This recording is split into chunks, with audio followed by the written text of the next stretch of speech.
You can't for the life of you find the energy to do anything. And you know that you're so much more than that, and you're frustrated.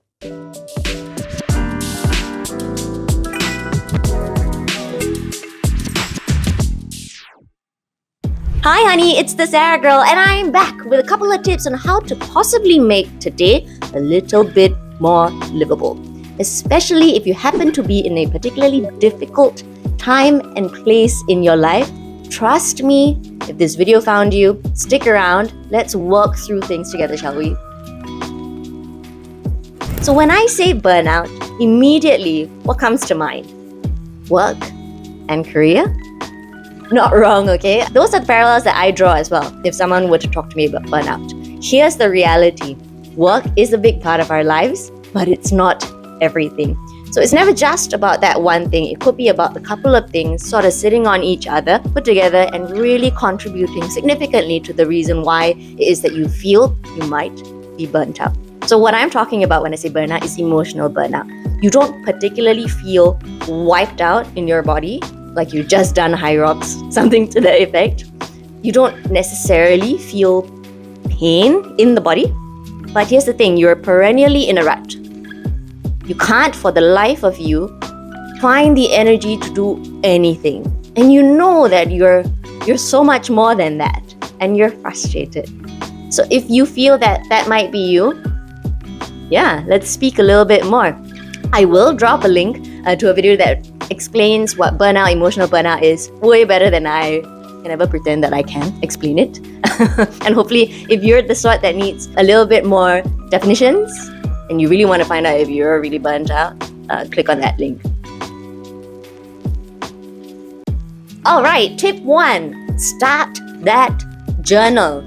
How many times have you heard this tip? You're bored, right? So why have you not started? I knew exactly what to do, but in a much more real sense, I had no idea what to do. Here's the thing, it's the lowest hanging fruit in the 100-acre wood of advice that you could possibly get on how to get yourself out of a rut.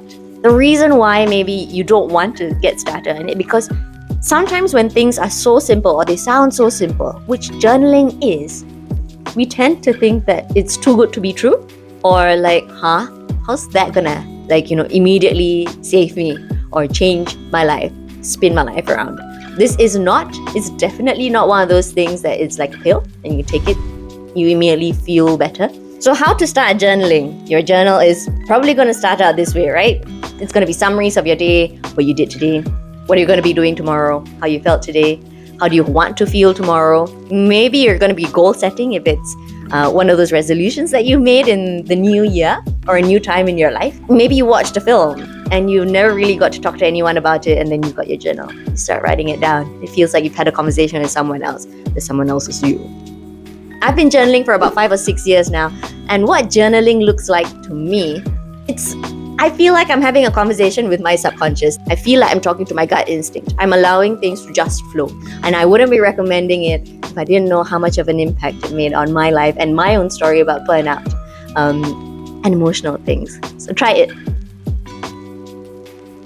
Tip number 2, and this is one that I love a lot and I use very, very often. A little bit unconventional, and I say unconventional because it's something that I made up. So this one is what I call the emergency brake mantra. So this is especially for you and me. We're spiralers. We spiral in our heads and there's no catching us. The thing is that when you're doing it in your heads or when it's happening in your heads, nobody can help you. You need to be able to build that awareness and that sensitivity to know that this is happening. Oh my God! Okay, it's happening. Everybody stay calm. What's the procedure, everyone? What's the procedure? Stay calm. I know that I'm gonna crash and burn. Been there before. I want to catch myself before I hit rock bottom.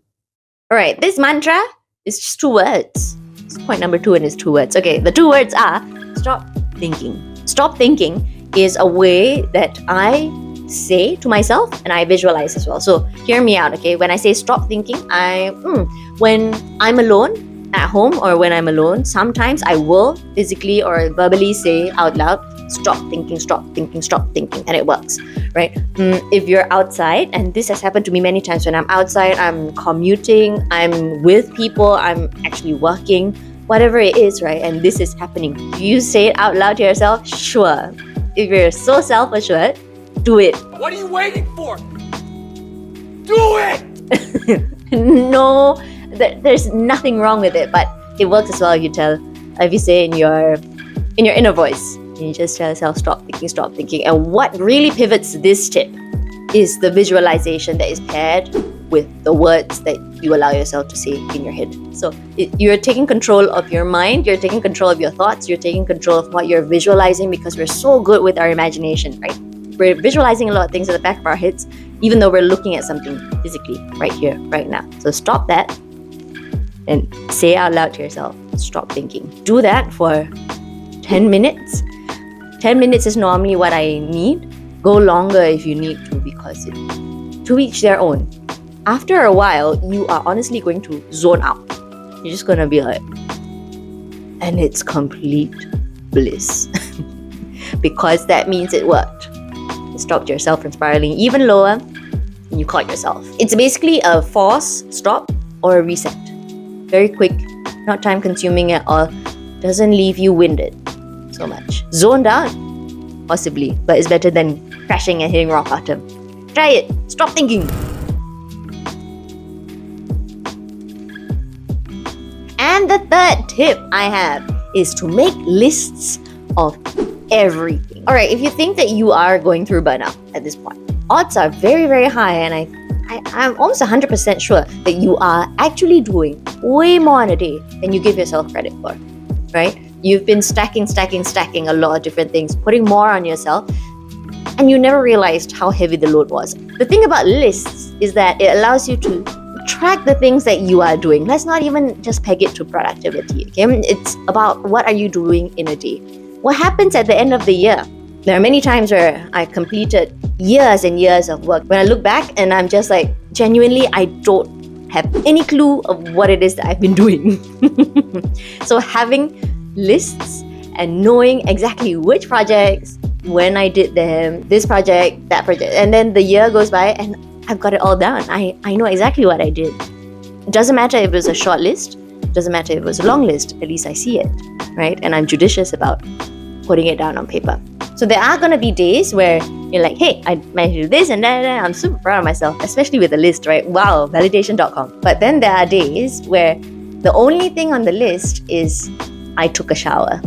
I know the tip is about being able to see the productivity and see the things that you've been able to achieve so that you don't forget. You get to visualize it. But here's the thing. You really actually don't need to always be on. Give yourself that time and space and that permission to be able to just be. And those were my 3 tips on how to make today a little bit more livable, especially for those of us going through burnout. Guys, you're not alone. It feels very much like it. I know, this is all in here. And these are tools that we can use to help ourselves. Leave a comment if any of these tips help, any of these resonate with you. If you already do them, just comment. Or if you do something similar, if you have a different mantra, or if what I say is actually not a mantra, it's an affirmation. I don't really know, guys. I'm just someone who's gone through it and just sharing what it is that I know. I just want to make sure that you know it as well. You're not alone, honey. All right? Take care. Until next time. Bye, honey.